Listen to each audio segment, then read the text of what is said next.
2014년 우리 교회 표어가 여러분이 보실 때 오른쪽에 있는 플랜카드에 기록이 되어 있습니다. 오늘 우리가 같이 보았던 누가복음 17장 5절의 말씀인데 다 같이 한번 저를 따라서 같이 한번 고백을 할까요? 우리에게 믿음을 더하소서. 한 번만 더 고백을 할까요? 우리에게 믿음을 더하소서. 이쪽으로, 집사님 이쪽으로 안내해 주세요. 예. 사이드에 빈자리들 좀 보시고 좀 안내해 주시고, 우리 새가족 부원들도 이렇게 자리에 착석해서 예배에 좀 동참하시면 감사하겠습니다. 작년 한 11월쯤 성경을 묵상하는 가운데 2014년도 하나님이 우리 교회에 주는 비전이 뭘까 하고 묵상을 하는 가운데 누가복음 17장 5절에 있는 이 말씀대로 좀 우리가 좀 믿음의 세계 속으로 좀 들어가면 좋겠다, 그런 비전을 저에게 주셔서 이렇게 우리에게 믿음을 더하소서라는 표어를 정했습니다.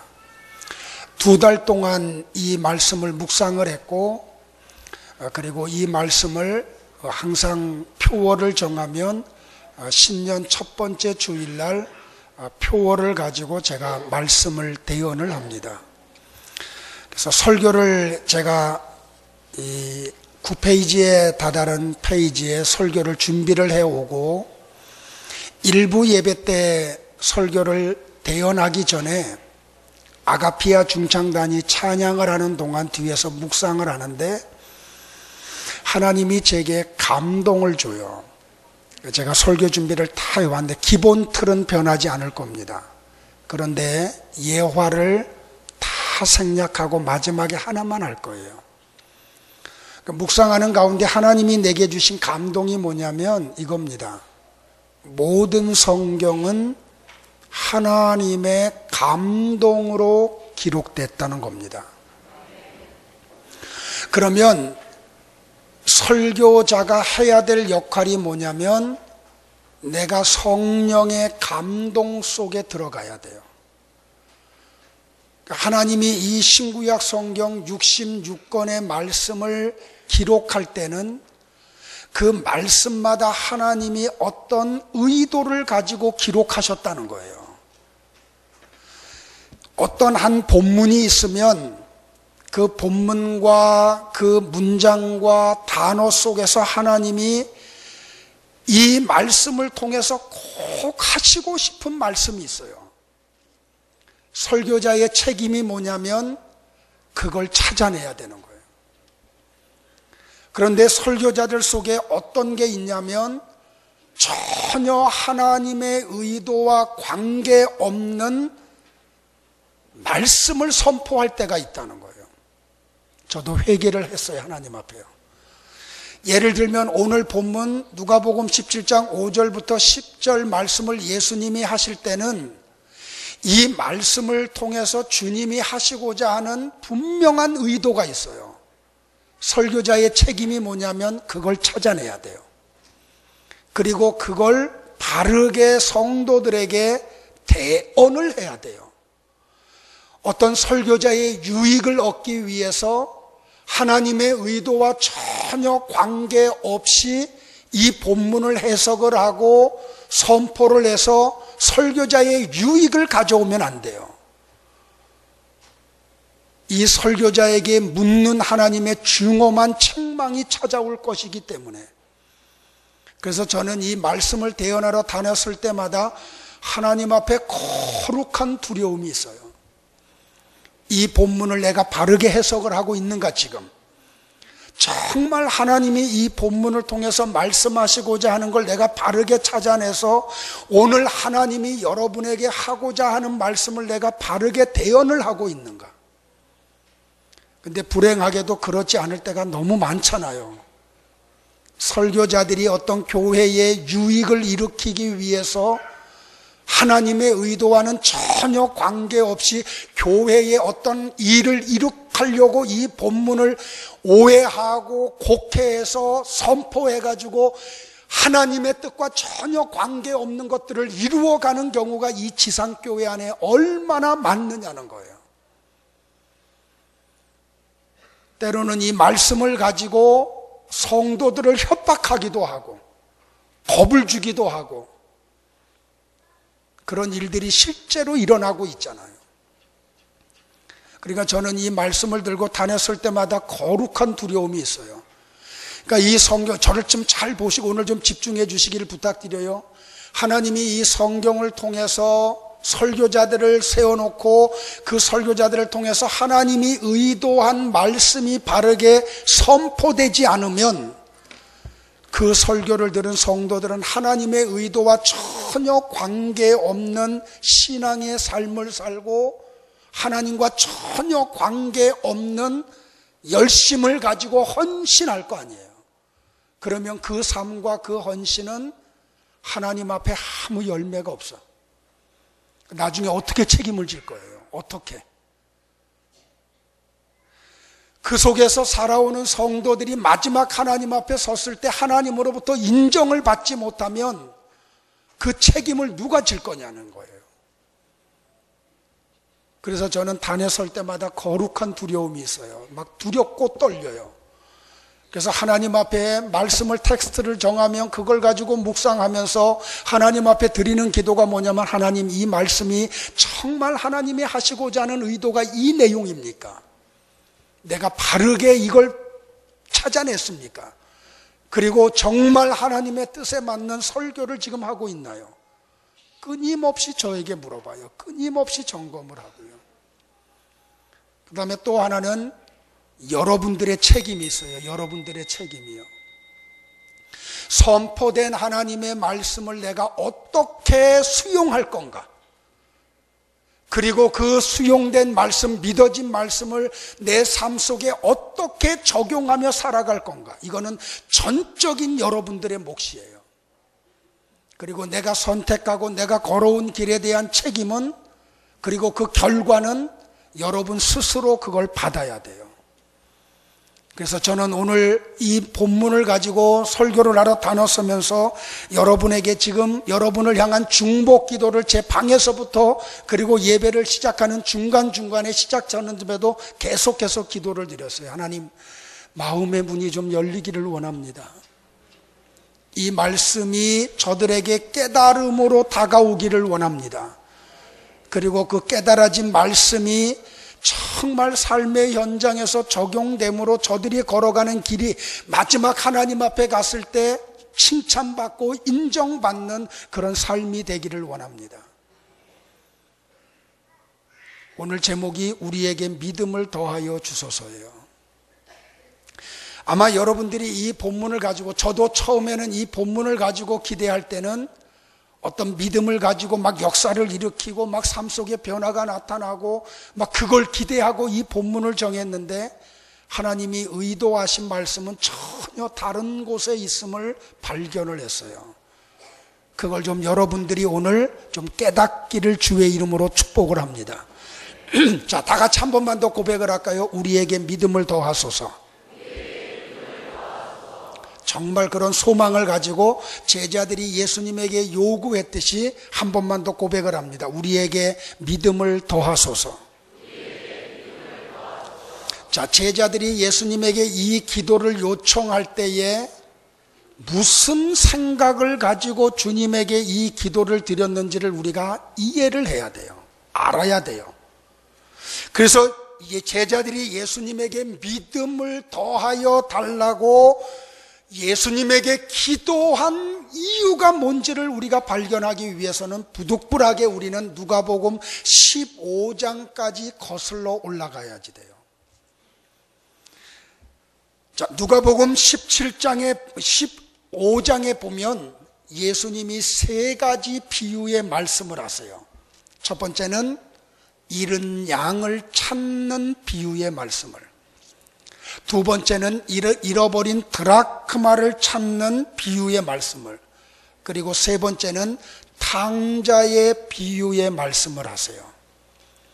그런데 이 비유의 말씀을 하시는 가운데 그 말씀 속에 강조하는 게 있는데 그게 통일이 돼요. 딱 하나로 연결이 돼요.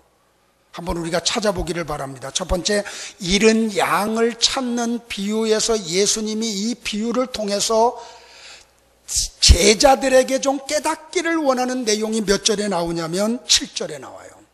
다 같이 한번 7절을 봅니다. 소리 내서요. 눈을 들고 앞에 스크린에 있으니까 한번 다 같이 고백을 해. 다 같이요. 시작. 내가 너희에게 이르노니 이와 같이 죄인 한 사람이 회개하면 하늘에서는 회개할 것 없는 의인 99으로 말미암아 기뻐하는 것보다 더하리라. 여기서 강조하는 게 뭐냐면 죄인 한 사람이에요.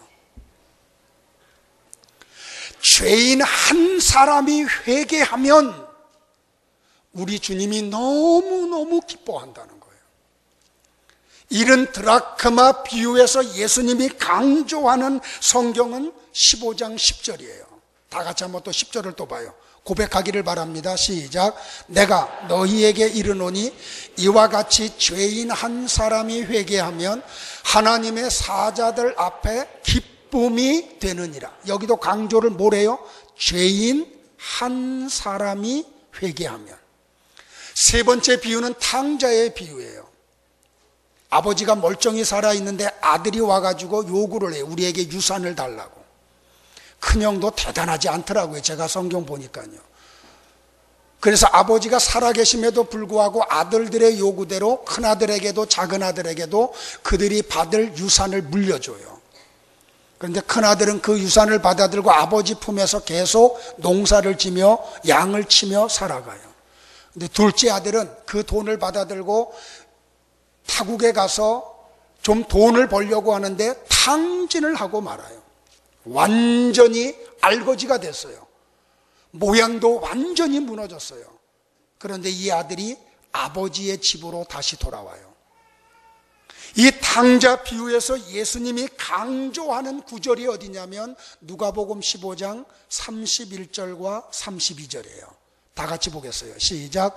아버지가 이르되 예, 너는 항상 나와 함께 있으니 내 것이 다 네 것이로되 이 네 동생은 죽었다가 살아났으며 내가 잃었다가 얻었기로 우리가 즐거워하고 기뻐하는 것이 마땅하다 하니라. 강조가 뭐예요? 32절 보세요. 이 네 동생은 죽었다가 살아났고 내가 잃었다가 다시 얻었다고. 그러니까 누가복음 15장에 나오는 이 세 비유를 통해서 예수님이 강조하는 게 뭐냐면 죄인 한 사람이 회개하고 돌아오면이에요. 그러면 나는 너무너무 기뻐한다는 거예요. 그러면 여기 잃어버린 한 마리의 양, 잃어버렸던 한 드라크마, 이 탕자의 둘째 아들이 바로 누군가요? 바로 나와 여러분이라는 거예요. 자, 그리고 나서 16장으로 넘어오면 16장에는 또 두 가지 비유의 말씀이 또 연결지어서 나와요. 하나는 뭐냐면 불의한 청지기의 비유와 그리고 누가복음 16장 19절로 31절에 부자와 거지 나사로의 비유의 말씀이 나와요. 자, 16장은 뭐예요? 15장에서 강조하는 건 우리는 잃어버렸던 양이었고 잃어버렸던 드라카마였고 아버지의 품을 떠나서 인생을 탕진했던 탕아였다는 거예요. 그런데 하나님이 잃어버린 한 마리 양 같은 나와 여러분을 찾아서 하나님의 자녀 삼아 주셨어요. 아버지의 집으로 다시 들어오는 걸 환영해 주셨어요. 자, 그리고 나면 우리는 어떻게 해야 돼요? 이제부터 우리가 해야 될 일은 하나님의 은혜에 감사하고 충성하는 거예요. 그러니까 16장의 사건은 뭐냐면 하나님의 자녀된 사람들은 어떻게 이 지상에서 살아가야 되느냐, 그걸 강조해요. 그래서 이 불의한 청지기의 비유에서 예수님이 강조하는 내용이 몇 절이냐면 바로 12절과 13절이에요. 다 같이 12절과 13절을 보겠습니다. 잘 좀 따라오기를 바라요. 우리 학생들도 시작. 너희가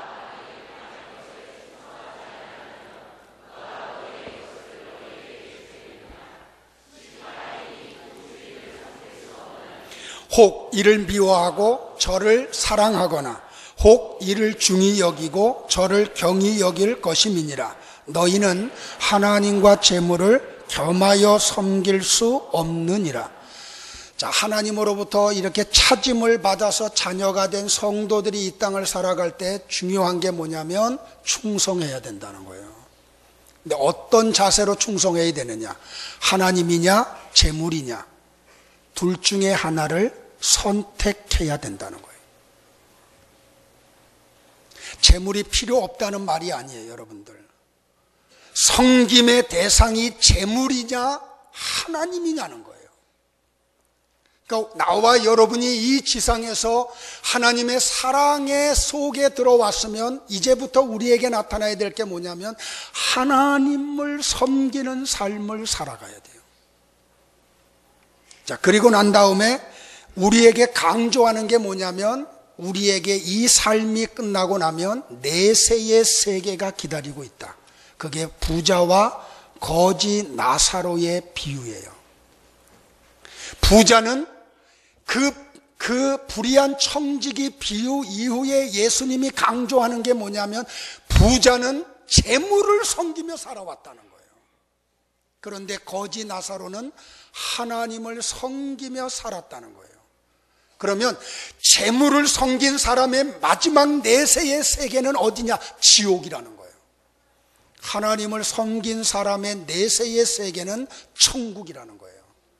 이게 부자와 거지 나사로의 비유의 말씀이에요. 자, 그리고 난 다음에 성도 여러분들 잘 보세요. 17장에 와서 예수님이 1절부터 4절에서 갑자기 이상한 말씀을 해요. 1절부터 4절을 보겠어요. 굉장히 중요하니까 따라오세요. 시작. 예수께서 제자들에게 이르시되 실족하게 하는 것이 없을 수는 없으나 그렇게 하는 자에게는 화로다.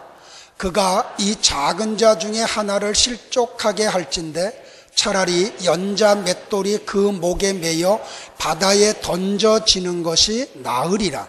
너희는 스스로 조심하라. 만일 네 형제가 죄를 범하거든 경고하고 회개하거든 용서하라. 만일 하루에 7번이라도 네게 죄를 짓고 7번 네게 돌아와 내가 회개하노라 하거든 너는 용서하라 하시더라. 예수님이 말씀하시는 내용이 뭐냐면 실족하게 하는 일이 없을 수는 없지만 이게 뭐예요? 자, 이제 구원받은 사람들이 한자리에 모였어요. 그리고 우리는 교제를 하며 살아가요. 그런 가운데 인간 교제 속에서 실족하는 일들이 일어난다는 거예요. 그런데 예수님이 뭐라고 실족하는 일이 없을 수는 없으나 만약에 네가 누군가를 실족하게 만들면 연자 맷돌을 네 목에다 메고 바다에 던지우라 으는 게 낫다는 거예요. 여러분들 연자 맷돌이 어느 정도 되는지 아세요? 우리나라가 맷돌은 요만하죠, 그죠? 근데 그거를 목에다 메고 바다에 들어가면 아마 나올 수 있는 사람은 박태환도 못 나올 거예요. 근데 이스라엘 사람들이 쓰고 있는 연자 맷돌의 크기가 어느 정도인지 아세요? 제가 이스라엘 갔을 때 한번 우연히 봤는데 연자 맷돌의 지름이 내 키보다 더 커요. 그러니까 바위 같아요. 연자 맷돌이요. 그걸 메고 바다에 던지우는 게 낫대요. 그러면서 예수님이 강조하는 게 뭐냐면 이렇게 강조해. 너희는 스스로 조심하라. 만일 네 형제가 죄를 범하거든 너는 경고하고 회개하거든 용서하라. 만일 하루에 7번이라도 여기 잘 보세요, 여러분들. 네게 죄를 범하고 돌아와 내가 회개하노라 하거든. 그 다음에 뭐예요? 너는 아무 조건 없이 용서하라는 거예요.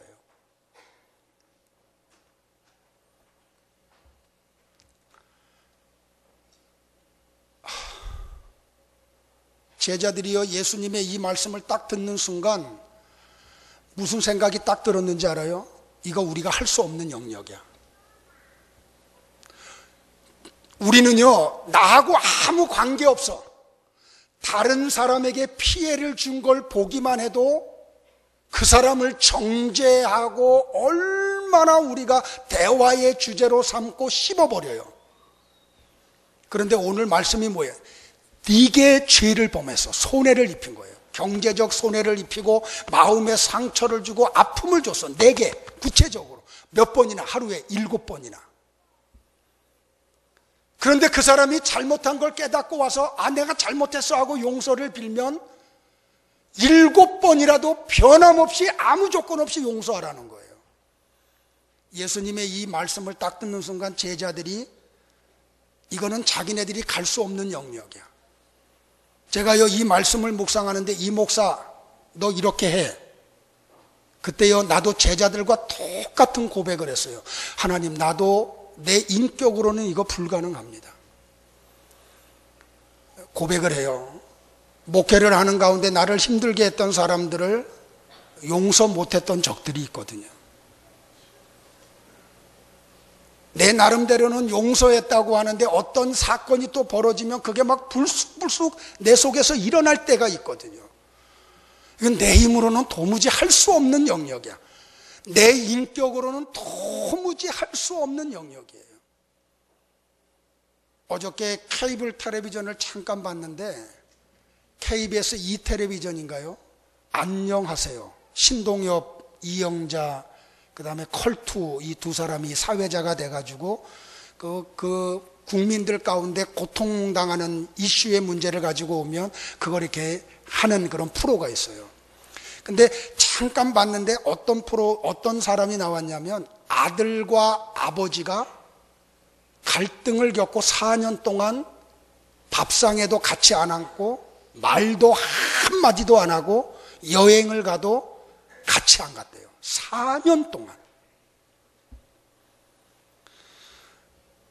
그리고 그 프로에 나왔는데 아버지는 손을 내미는데 아들이 받은 상처가 얼마나 큰지 끝까지 손을 안 내밀더라고요. 제가 이거를 보고 뭘 깨달았냐면, 이 용서한다는 게 이게 정말 너무 힘든 거구나. 너무 어려운 거구나. 근데 예수님이 이야기해요. 네게 구체적으로 7번 손해를 끼쳤어도 하루 동안에 와서 잘못했다고 말하면 7번 다 용서하라는 거예요. 그래서 제자들이 예수님의 이 말씀을 듣고 5절에서 예수님에게 요청하는 기도가 그거예요. 우리에게 믿음을 더하소서. 히타 좀 꺼줄래요? 뒤에 다들 교역자들 히타 좀 꺼주세요. 뭐라고요? 예수님의 이 17장 1절부터 4절의 말씀을 듣고 제자들이 예수님에게 드린 기도가 그거예요. 우리에게 믿음을 더하소서. 하나님, 내 인격으로는 내게 손해 끼친 사람 용서할 수 없습니다. 근데 주님이 내게 믿음을 주시면 우리가 용서할 수 있습니다. 이 말이에요, 여러분들.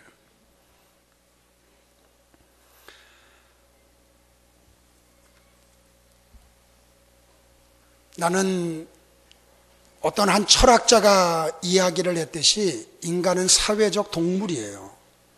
그렇기 때문에 우리는 인간관계를 맺지 않고는 살아갈 수가 없어요. 근데 때때로 우리가 부부 사이에 용서하지 못하는 영역들이 있잖아요. 그거 하라는 거예요. 내 인격으로, 내 마음으로 안 되면 주님, 내게 용서의 믿음을 주셔서 부부관계 용서하지 못했던 영역들을 다 용서하게 해달라고. 그래서 나는 올 1년 동안 여러분 가정의 부부의 관계가 온전히 회복되기를 바라요. 제가 보니까요, 부모와 자식 간에 원수같이 지내는 가정들이 있어요. 그 퇴직금 받은 거 다 사업한다고 가져가 날려가지고 노년에 아주 그냥 피눈물을 흘리게 하는 자식들이 있어. 그런데 오늘 기도하세요. 우리에게 믿음을 더하여 달라고. 그 자식 용서하게 해달라고. 그래서 관계 회복이 이루어져야 돼요. 지금 한국 교회 안에 여기도 그런 상처 속에서 오신 분들이 있잖아요. 목회자들로 인해서 너무 아파. 근데 오늘 이 기도하세요. 하나님, 내게 믿음을 더하여 주시어서 그를 용서하게 하옵소서.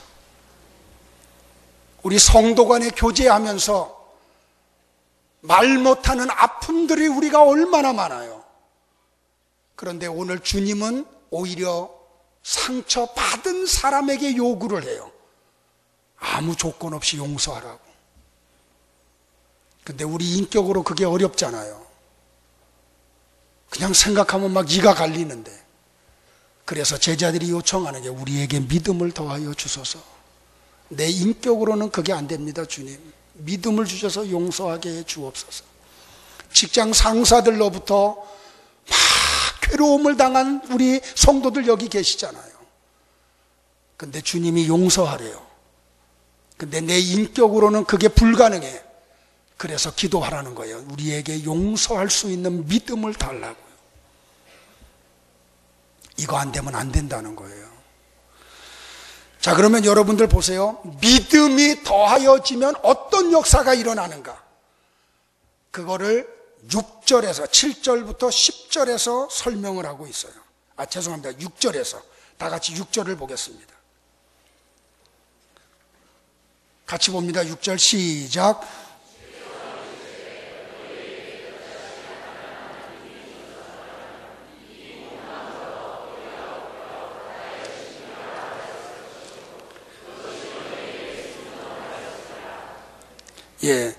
예수님이 제자들이 우리에게 믿음을 더하여 주소서라고 요청을 할 때 6절에서 무슨 말씀을 하냐면 겨자씨 한 알의 믿음에 대해서 소개를 해요. 그러면서 어떤 나무를 이야기해요? 뽕나무를 이야기해요.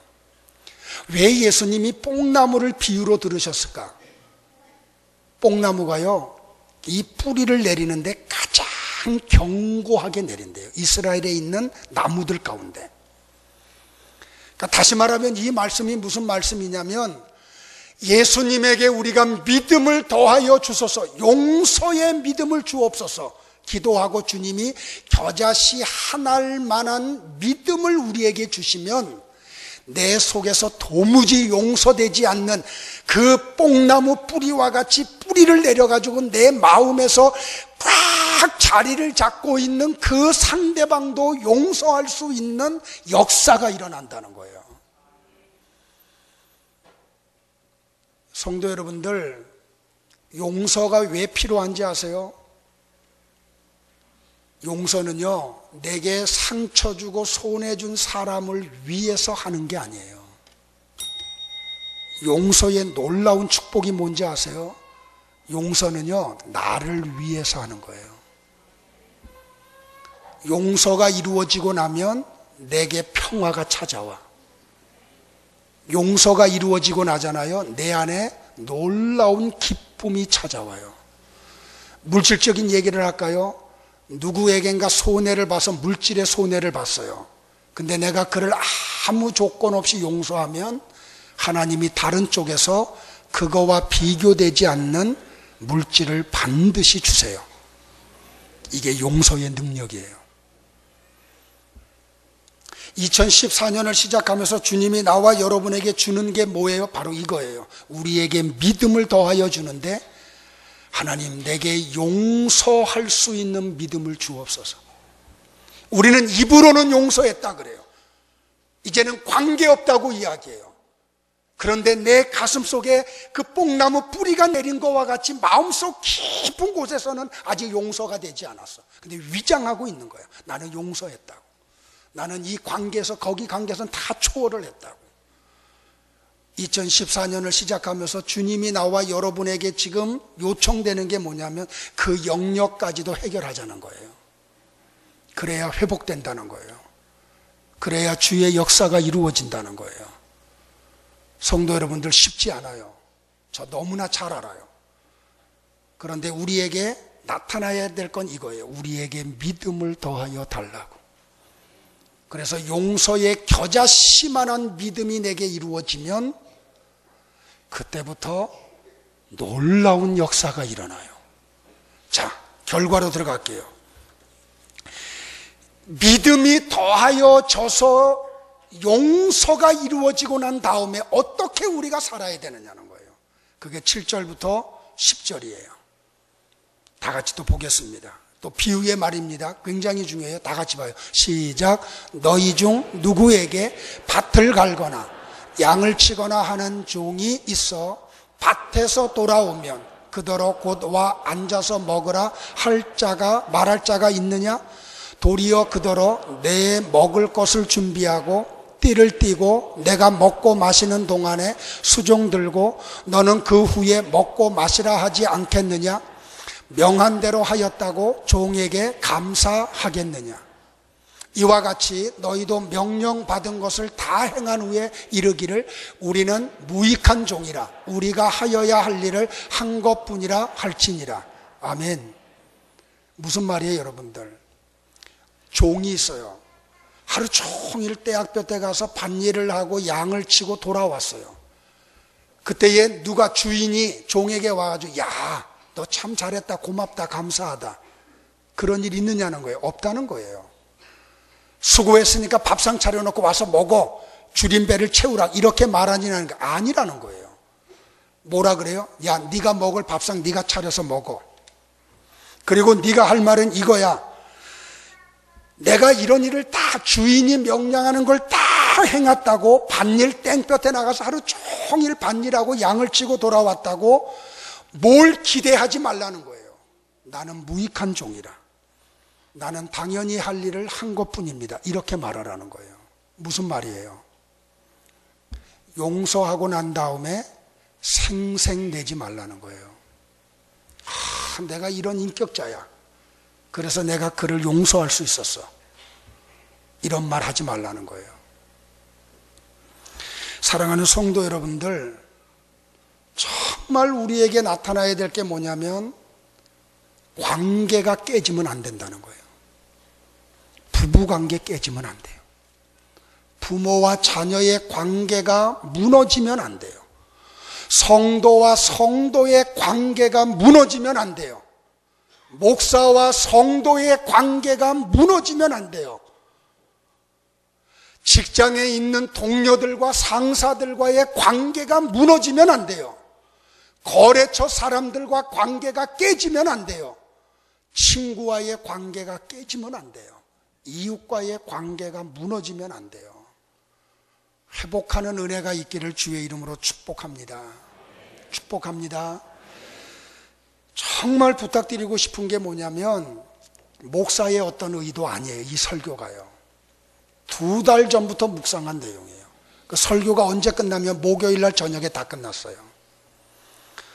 그러니까 이 오해하는 분들 가운데는 어떤 거냐면, 목사님이 어떤 의도를 가지고 설교한다는 생각들 하는 거예요. 그러지 않기를 바래. 하나님이 2014년을 시작하면서 나와 여러분에게 요청하는 게 그거예요. 화해하라는 거예요. 용서하라는 거예요. 그리고 관계 회복하라는 거예요. 그래서 축복을 나누어 주라는 거예요. 이거는 우리 힘으로 안 돼요, 여러분들. 정말 안 돼요. 그래서 우리가 하나님 앞에 드려야 될 기도의 제목이 뭐냐면, 하나님 우리에게 믿음을 더하여 주옵소서. 그래서 겨자씨만한 우리 믿음이 주님을 통해서 우리에게 이루어지면 뽕나무와 같이 도무지 용서할 수 없는 뿌리를 내린 그 대상자들을 용서할 수 있는 역사가 일어나요. 뽕나무더러 뽑혀 바다에 던지우라 하도 그대로 될 거라. 무슨 말이에요? 내 속에 있는 쓴뿌리들을 주님이 제거해 주신다는 거예요. 그거 하고 난 다음에 구체적으로 찾아가서 고백하세요. 내가 용서한다고. 아무 조건 없이 용서한다고. 그리고 난 다음에 생색내지 마세요. 당연히 할 거 한 거예요. 말씀을 정리할게요, 성도 여러분들. 16세기에 문예 부흥이 일어나던 시대예요. 독일이라고 하는 나라가 온 백성들에게 어떤 문맹률을 없애기 위해서 두메 산골에도 학교를 세우고 선생님들을 보내서 모든 독일 사람들이 교육을 받는 제도를 만들었어요. 독일의 깊은 산속에 한 두메 마을에 학교가 세워졌고 거기에 한 남자 선생님이 파송을 받아요. 파송을 받았는데 아이들이 교실에 모여 있는데 그렇게 많지 않은 아이들이 더벅머리를 하고 얼굴에는 떼꾸작물이 졸졸 흐르면서 남루한 옷들을 입고 초롱초롱한 눈으로 선생님을 바라봐요. 부임한 선생님이 아이들에게 뭐라고 말을 했냐면 내일 학교에 올 때는 세수하고 머리 감고 그리고 깨끗한 옷으로 갈아입고 오라고. 아이들은 집으로 돌아갔고 선생님은 다음날 약속한 시간에 교실에서 아이들을 기다리는데 한 명의 아이들도 오지를 않아요. 이유는 그들에게는 얼굴에 묻은 때를 벗겨줄 비누가 없었고 덥수룩한 머리카락을 잘라줄 가위가 없었고 새로운 옷이 없었기 때문이에요. 실망한 교사는 교정을 뒤로하고 쓸쓸히 도회지로 다시 나가요. 그 뒤에 많은 교사들이 오는데 다 그렇게 실망을 하고 그 마을을 떠나가요. 그런데 어느 날 한 여자 선생님이 자원을 해요. 아무도 들어가지 않고 성공하지 못했던 그 학교를 내가 가겠습니다. 그리고 그 선생님은 그 두메산골 학교를 찾아가서 아이들을 모아놓고 이렇게 이야기를 해요. 사흘의 시간을 줄게. 얘들아, 사흘 후에 우리 여기서 다시 만나자고. 이 선생님은 그들에게 세수할 것을 요구하지 않고 머리를 자를 것도 요구하지 않고 새 옷을 입을 것도 요구하지를 않았어요. 그리고 이 선생님은 자기가 그 자라난 도시지에 가가지고 아이들의 머리를 자를 가위를 그리고 얼굴에 묻은 때를 벗겨줄 비누를 그들에게 입혀줄 새 옷을 사가지고 사흘 만에 돌아와요. 가방을 옆에다 놓고 아이들을 기다리는데 이전 선생님들과는 다르게 아무것도 요구하지 않는 선생님의 그 말씀을 따라 사흘 후에 아이들이 다 교실에 와서 앉아 있어요. 그때 선생님은 하나이 하나이의 머리를 감겨주고 때를 벗겨주고 그리고 가위로 머리를 잘라주고 자기가 사온 새 옷을 아이들에게 다 입혀요. 그리고 그곳에서 아름다운 교제와 더불어 훌륭한 교육이 이루어졌대요. 사랑하는 성도 여러분들, 2014년을 시작하면서 하나님은 나와 여러분에게 한 가지를 요청을 해요. 내가 너와 너희들을 아무 조건 없이 용서했다. 그리고 나는 너희들을 사랑한다. 정말 여러분들이 하나님의 자녀된 신분을 가지고 있으면 재물을 섬기지 말고 하나님을 섬기라고. 재물을 섬기는 마지막은 지옥이지만 하나님을 섬김의 마지막은 천국이라고. 그러면서 이야기를 해요. 그 믿음을 가지고 이 지상에 살아가는 동안 우리에게 있는 가장 큰 이슈는 용서라는 거예요. 우리는 너무나 이 용서에 인색해요.